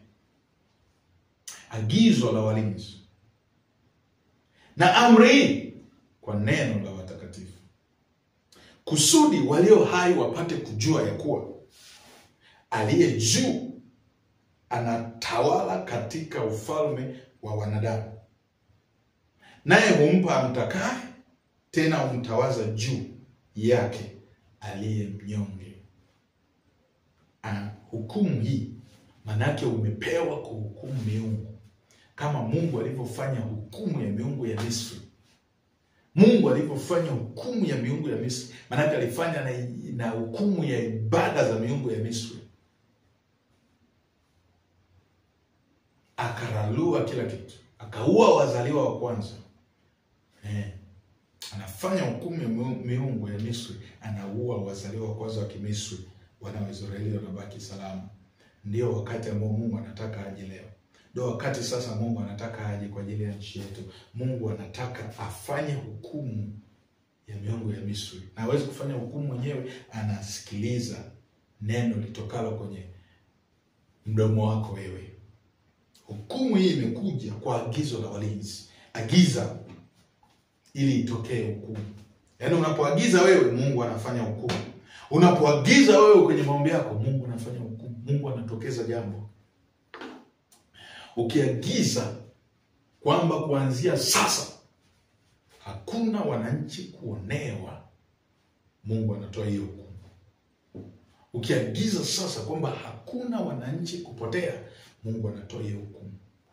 Ukiagiza sasa wewe kama mlinzi, na mlinzi manake ni mtu ambaye anaona kila wakati. Kwa chochote kinachoendelea lazima awe anaona. Ukiagiza, Mungu anatokeza jambo. Mungu anatoa hukumu. Kwa hiyo Mungu anasubiri agizo lako kwa miungu ili atoe yeye hukumu kwa miungu ya Kitanzania. Miungu ya Kitanzania inayofanya utawala uwe wa miungu, wakati Mungu alikusudia Tanzania toka miisho ya ulimwengu, Tanzania itokeze nuru ambayo itaangaza kwenye mataifa mengine. Lakini imefika saa ambayo Tanzania imedhoofika, Tanzania imenyong'onyea, Tanzania kama ni mtu tungesema imekonda, imepata utapiamlo, imekuwa ni na unyafuzi na koshako. Tanzania imekuwa haina pa kushika.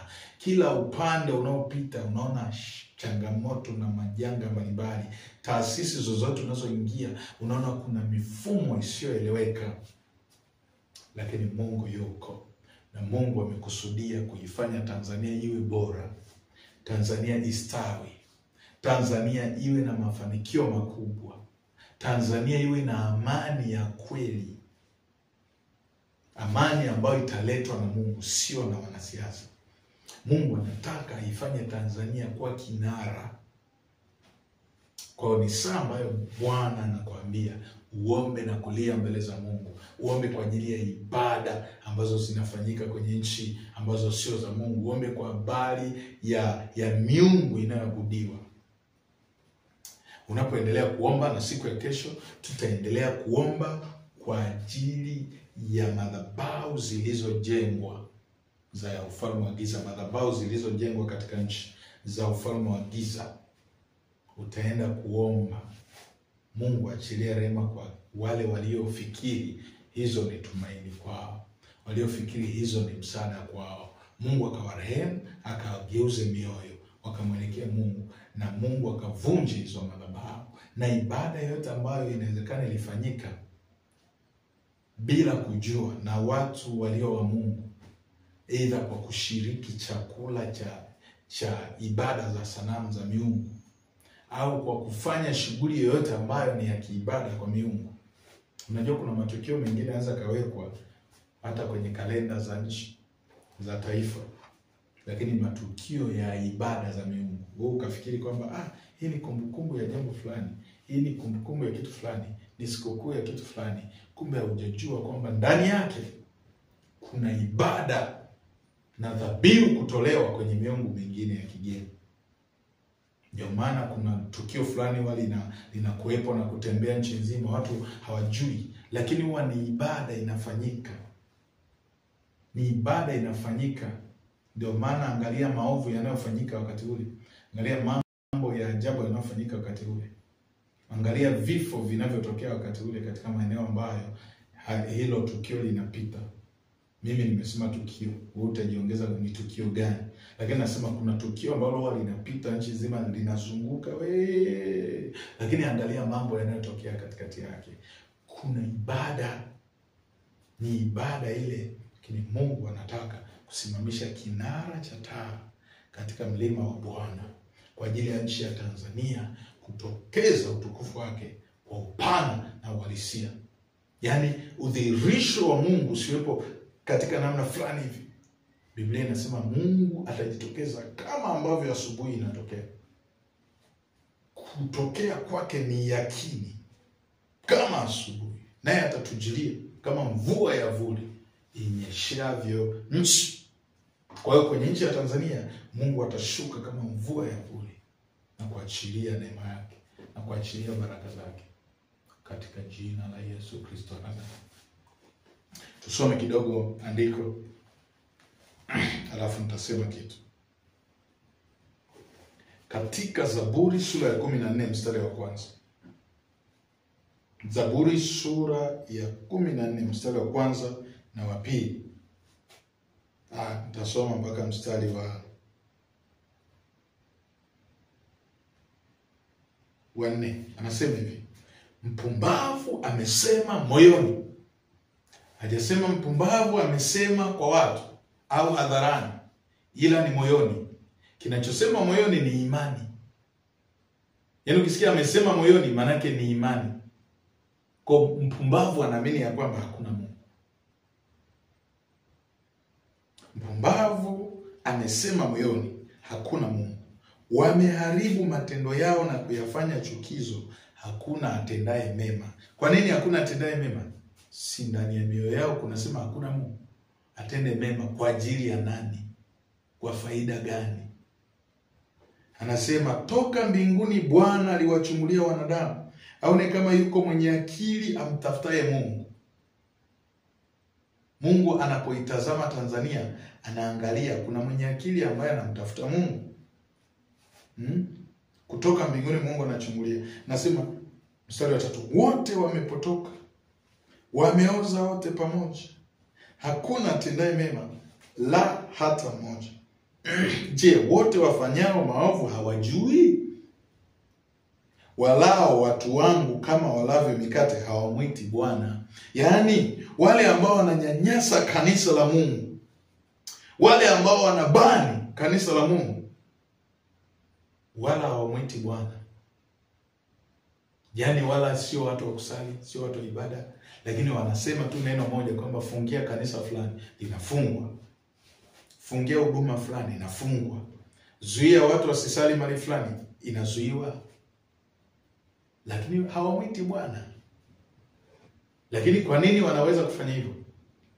Ni kwa sababu ndani yake, ndani ya mioyo yao wanasema hakuna Mungu.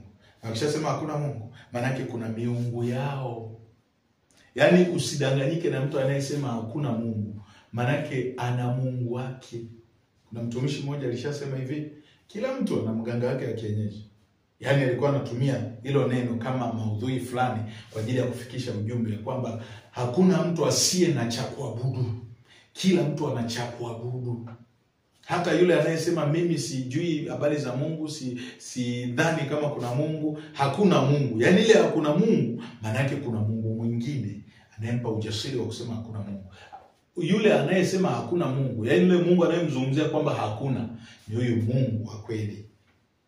Kwa sababu ya miungu yake alionayo, basi anaposema hakuna Mungu anamaanisha hakuna huyu Mungu wa kweli tunayesema ameumba mbingu na nchi. Anasema kuna Mungu wake. Ndio maana mpumbavu anasema moyoni hakuna Mungu. Mtu unaweza kuwa naye kwenye ibada, anasali na kuimba na kuabudu, lakini moyoni mwake anasema hakuna Mungu. Mtu anaweza akapita akasema jamani niombeeni, jamani tuombee amani katika nchi yetu, tuombee, lakini moyoni mwake anasema hakuna Mungu. Kwa nini? Kuna miungu yake alionayo ambayo inamhakikishia usalama wa maisha yake na usalama wa mifumo ya kiutawala. Kwa mwisho wa siku miungu itatoa amri, itatoa command. Miungu itaamrisha kwamba jambo fulani litokee, lifanyike.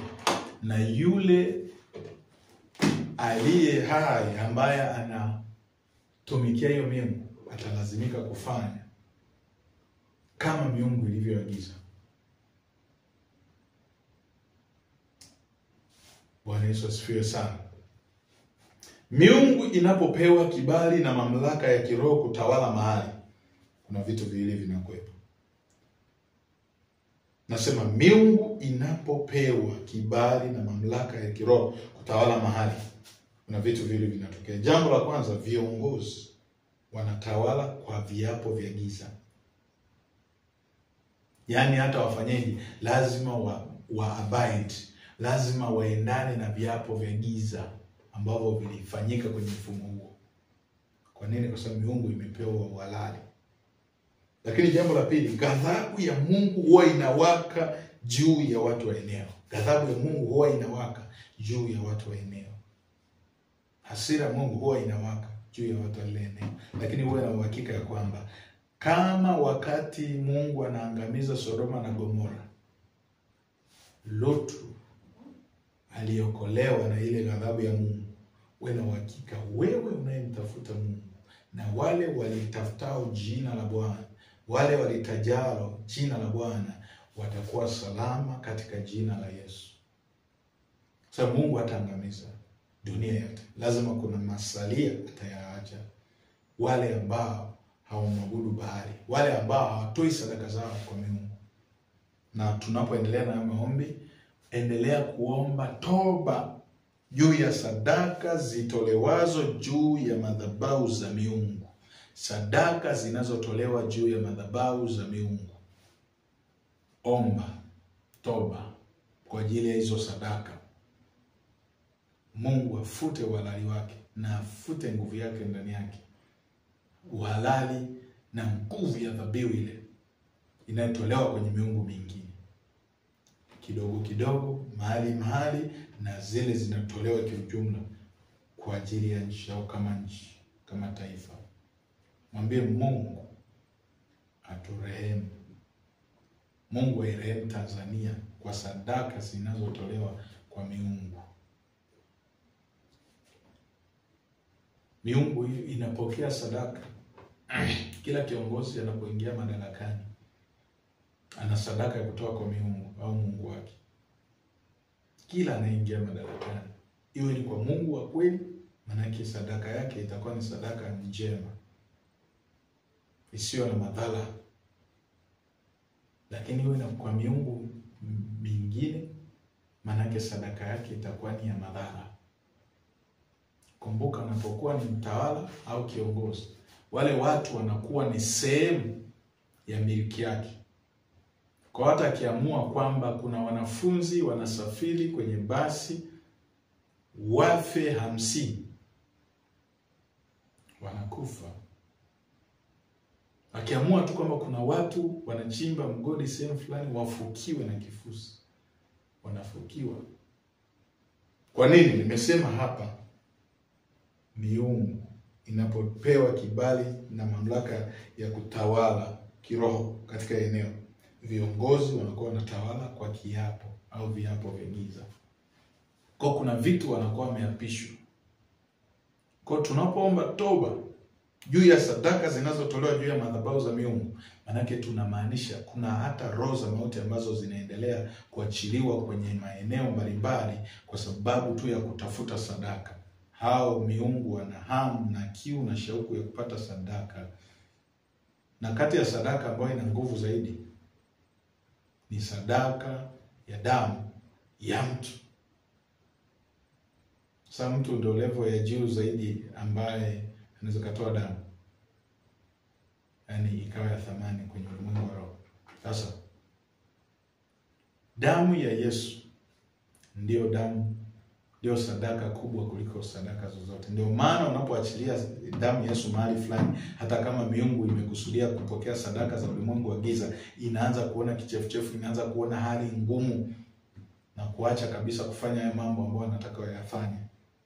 Kwa tunapoomba toba juu ya sadaka zinazotolewa juu ya madhabahu za miungu, tunamaanisha hata watu wanaouawa, wasio na hatia wanaouawa kwa sababu tu ni sadaka. Wewe unaweza kusema ni ajali, lakini kumbe ni mpango kamili umepangwa kwa ajili ya kutoa sadaka. Na anayepanga hawezi kuwa na huruma yoyote kwa sababu anaishi na kutawala kwa kiapo. Umewahi sikia story za wachawi? Wachawi wanapoambiwa kwamba atoe sadaka, au ni mama yake atoe, au mzazi wake au mtoto wake, kuna wakati ataona huruma, lakini kiapo kinamlazimisha. Ndio maana hata viongozi, kuna mtu ambaye anataka na huruma kabisa kwamba nisifanye hivi, lakini sauti nyuma yake inamwambia ninakuamrisha, mimi ndio Mungu wako. Kwa ile miungu inaamrisha kwa sababu ya kiapo walichoapa kwa ajili ya kufanya kazi ya ufalme wa giza. Yaani unaona pale kwamba ni viongozi wa serikali wanafanya kazi za wananchi, lakini inawezekana kabisa kwenye ulimwengu wa roho sio wafanyakazi wa serikali wanaotumikia wananchi, ni wafanyakazi wa miungu au Mungu wanaotumikia miungu au Mungu. Kwa hiyo inawezekana akatumikia Mungu wa kweli, inawezekana akatumikia miungu ya giza. Kwa Mungu atusaidie katika jina la Yesu. Na unapoendelea na maombi, mwambie Mungu akupe shauku na kiu ya kulia na Bwana, kuomba wakati wote. Yaani katika hizi siku tunazoendelea nazo, moyoni mwako, akili na mawazo na fikra na fahamu, kila unachofanya liwepo kumbukumbu la jambo hili la kwamba tuko kwenye maombi ya kuomba juu ya taifa, juu ya nchi. Na Mungu atasikia. Hatufanyi bure, hatupotezi muda. Mungu atasikia katika jina la Yesu. Ninakubariki katika jina la Yesu. Endelea kumtafuta Mungu, ataonekana kwetu hasa katika msimu huu. Mungu ataonekana kwa namna ya tofauti, na tutaona utukufu wa Mungu usio wa kawaida ukijidhihirisha katikati ya taifa hili la Tanzania. Na ndipo watu watasema Bwana ndiye Mungu, Bwana ndiye Mungu. Na ndipo sauti itasikika ya watu kusema, kwa upanga wa Bwana na upanga wa mtumishi wake. Na hatimaye maadui, hatimaye watu waovu watakatana wenyewe. Haitahitaji nguvu ya ziada ya kupigana. Mungu mwenyewe atapigana. Mungu mwenyewe atapigana. Kama alivyopigania watu wake nyakati hizo. Wakati wa Gideoni tunaona ni watu tu wachache wamewekwa, wanapiga tu makelele, watu wanaanza kukatana wenyewe, maadui wanaanza kukatana wenyewe na kukimbia. Ndivyo itakavyokuwa wakati huu, asema Bwana wa majeshi, katika jina la Yesu. Waovu watakimbizwa bila kufuatiwa na mtu. Watakimbia bila kufuatiwa na mtu. Nguvu ya neno la Mungu iko nyuma yao sasa. Na hofu kubwa imetanda juu yao. Kwa sababu Tanzania ni ya Bwana, kwa ajili ya Watanzania. Nchi yetu ni kwa ajili yetu wenyewe. Sisi ndio wenye mamlaka na amri ya kusema iwe hivi, ikawa. Lakini namaanisha ni wale waamuzi katika ulimwengu wa roho, wale watoao hukumu, wale walinzi watoao hukumu kwenye ulimwengu wa roho, wanaotoa agizo ili hukumu itolewe. Mamlaka ya nchi hii ikawe juu ya Bwana katika jina la Yesu. Utawala wa nchi hii ukawe juu ya Bwana katika jina la Yesu. Mkono wa Mungu ukawe juu ya nchi hii, kuachilia rehema za Mungu kwa wanaohitaji rehema, kuachilia ghadhabu ya Mungu kwa watu ambao wanastahili ghadhabu. Libarikiwe jina la Yesu. Libarikiwe jina la Yesu. Abarikiwe Mungu aliye hai katika jina la Yesu. Endelea kuomba na endelea kumtafuta Mungu na uso wake. Usiache kufuatilia mitandao yangu ya kijamii, Facebook, sana na WhatsApp, pamoja na YouTube. Baada ya somo hili nitaupload hii video YouTube, wengine wataiona huko. Lakini ninachotamani ni kwamba endelea kufuatilia, kwa sababu kuna mambo ambayo Mungu atakuwa anayasema na vitu ambavyo Mungu atakuwa anatushirikisha vya kuendelea kuomba na kuomba na kuomba. Baba, katika jina la Yesu, ninakushukuru Mungu kwa ajili ya session hii ya maombi. Japo wengine wataendelea nyuma ya pazia, japo wengine wataendelea tukishamaliza session hii ya online. Mungu, ninaomba ukatufunike sote katika jina la Yesu. Funika familia zetu kwa damu ya Yesu. Funika watu wetu kwa damu ya Yesu. Lifunike kanisa la Tanzania kwa damu ya Yesu. Funika nchi ya Tanzania na wananchi kwa damu ya Yesu Kristo wa Nazareti. Viongozi na mifumo ya kiutawala kwa damu ya Yesu Kristo wa Nazareti. Funika Bwana Yesu kila michakato ya haki inayoendelea kwenye nchi yetu katika jina la Yesu. Funika kila mchakato wa haki, mchakato wa haki unaoendelea kwenye nchi yetu katika jina la Yesu. Inawezekana umebebwa na waombaji, inawezekana umebebwa na watu wa Mungu wenye amri ya kutamka maneno yakatokea. Mungu, funika kwa damu ya Yesu michakato ya haki yote ambayo inaendelea katika nchi yetu.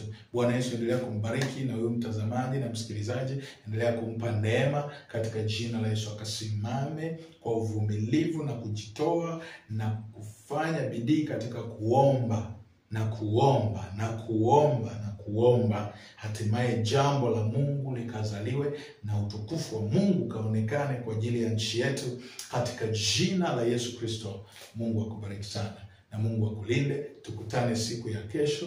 Wengine tutakutana alfajiri kwenye maombi ya alfajiri, sasa waliopo kwenye group la WhatsApp, lakini wengine tutakutana jioni, muda na majira kama haya ambayo tumeanza, na Mungu ataendelea kujitukuza na kutupa ufunuo wa ajabu. Kila jambo ambalo Mungu anakuonyesha kwenye ulimwengu wa roho, lishirikishe ili watu wajue.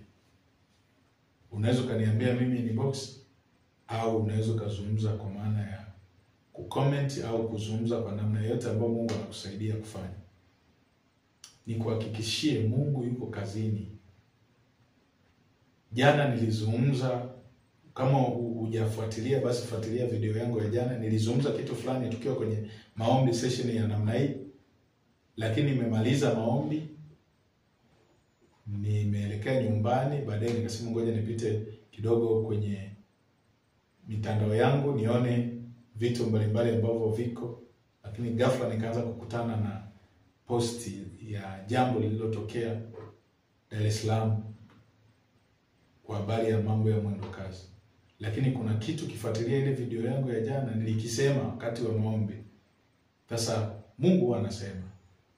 Na ukiona maombi haya yameanza au yanafanyika, haimaanishi tunafanya sisi. Kuna wengi wanafanya program hizi na Mungu anawasaidia na kuwapa mafunuo mbalimbali ya kuomba. Kwa hiyo usiache kushirikisha kile Mungu anakifanya au anakisema wakati unaomba kwa ajili ya nchi. Tanzania ni yetu katika jina la Yesu. Mungu akubariki sana. Amen.